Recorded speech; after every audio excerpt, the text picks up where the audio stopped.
వాగర్థావివ సంప్రక్తో వాగర్థా ప్రతిపత్తయే జగతః పితరో వందే పార్వతీ పరమేశ్వరో. ప్రేక్షక మహాశైలకు, శ్రోత మహాశైలకు శుభాభివందనములు. మనము ఈ ఎపిసోడ్ నందు మహాశివరాత్రి గురించి, మహాశివరాత్రి పర్వణ పుణ్యకాలం గురించి మనము ఈ యొక్క ఎపిసోడ్ నందు తెలుసుకుందాము. ఈ యొక్క మహాశివరాత్రి అనేది ప్రతి సంవత్సరము కూడా మాఘ బహుళ త్రయోదశి చతుర్దశి వస్తుంది ఈ సంవత్సరము. ఆ రోజు అంటే 15/2/2026 తేదీన మనకు ఆదివారం అవుతుంది. ఆ రోజు మహాశివరాత్రి మనకు ప్రజలంతా కూడా దేశమంతా జరుపుకుంటారన్నమాట. ఈ శివరాత్రి ప్రతి నెల ఒక శివరాత్రి వస్తుంటుంది. వాటిని మాస శివరాత్రి అంటారు. ఇది ప్రతి మాసమందు కూడా బహుళపక్షములో చతుర్దశి నాడు ఈ యొక్క మాస శివరాత్రి చేసుకుంటారు. ప్రతి దేవాలయంలో కూడా చాలా చోట్ల ఈ మాస శివరాత్రి అనేటువంటివి ఆ రోజు శివుణ్ణి అర్చించి మాస శివరాత్రి చేసుకుంటారు. కానీ ఈ మాఘమాసంలో ప్రత్యేకంగా ఇది కూడా బహుళ చతుర్దశి వచ్చేది. మరి ఆ రోజు వచ్చేటువంటి యొక్క శివరాత్రిని మహాశివరాత్రి అంటారు. కాబట్టి మాఘమాసంలో మనం జరుపుకునేటువంటి యొక్క ఈ బహుళ చతుర్దశి తిథిని శివరాత్రి పర్వణముగా మనము శివరాత్రి పుణ్యకాలంగా మనము చేసుకుంటాం అన్నమాట. పర్వతం పండుగగా మనం అందరూ కూడా ఎంతో ఆనందోత్సాహాలతో దేశమంతటా కూడా జరుపుకునేటువంటి యొక్క పండుగ.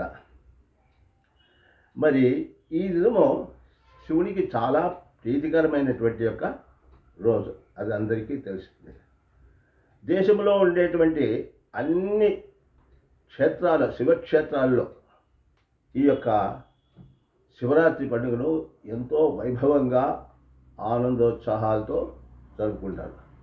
శివరాత్రి అన్నారు, ఇక్కడ రాత్రి అన్నారు. రాత్రి అంటే ఇక్కడ ఆ రోజు రాత్రి స్వామిని స్మరించుకుంటూ, భజనలు చేసుకుంటూ, సంకీర్తనలు చేసుకుంటూ, అభిషేకాలు చేసుకుంటూ, పూజలు చేసుకుంటూ, జపాలు చేసుకుంటూ ఆ రోజు రాత్రి అంతా కూడా ప్రజలందరూ కూడా నిద్రపోకుండా జాగరణ చేసుకుంటూ ఉండేది. అందుకోసమే శివరాత్రి అనేటువంటి వచ్చింది. శివుని యొక్క రాత్రి అంటే ఆ రాత్రి ఆయనకు చాలా ప్రీతికరమైంది కాబట్టి ఆ మాఘ బహుళ చతుర్దశి నాడు ఆ శివరాత్రిగా ఏర్పాటు చేశారన్నమాట.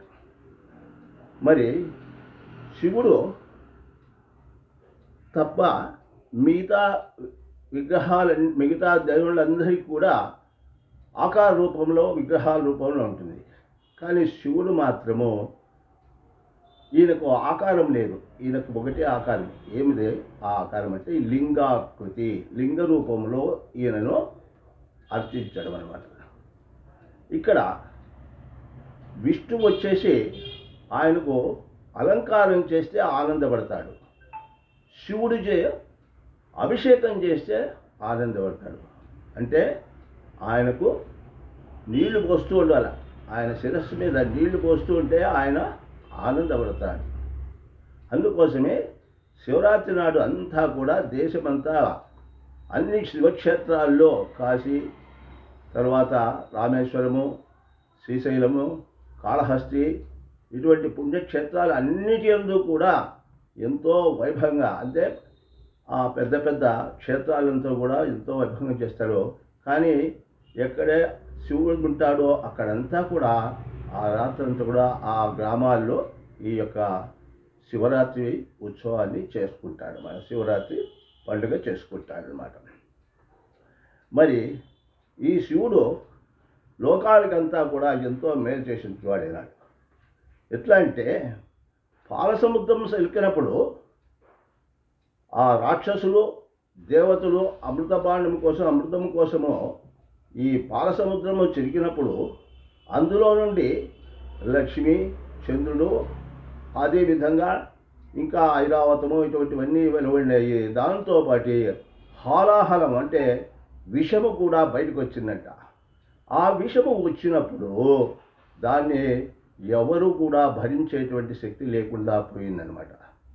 అటువంటి సమయంలో పార్వతీదేవి పరమేశ్వరుడికి చెప్పింది, అయ్యా ఇది నీవైతేనే సమర్థుడివి, నీవే ఈ ఆలాహారాన్ని మింగవలసింది అని చెప్పింది.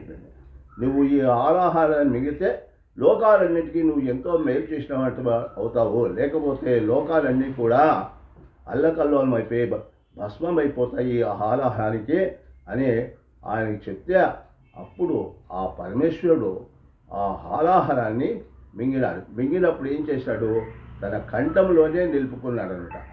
ఆ కంఠంలో నిలుపుకున్న దానివల్ల ఆయనకు ఎక్కడ లేనటువంటి బాధ కలిగింది. ఆ బాధ ఉపశమనం కావాలంటే చల్లదనం కావాలి.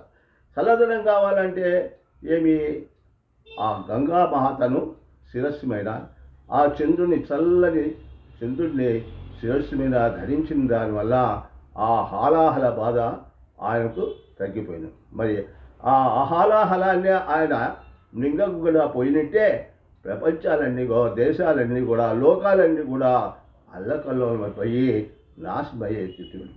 మరి ప్రపంచానికి లోకాలన్నిటికీ కూడా ఇంతటి మేలు చేసినటువంటి ఆ మహానుభావుడు ఆ రాత్రి మనము అభిషేకాలు చేస్తూ ఆయన పూజన చేసినామంటే, ఆ నీళ్లు పోస్తుంటే ఆయన ఆ రోజు ఎంతో తృప్తి పడతాడంట, ఆనందపడతాడంట.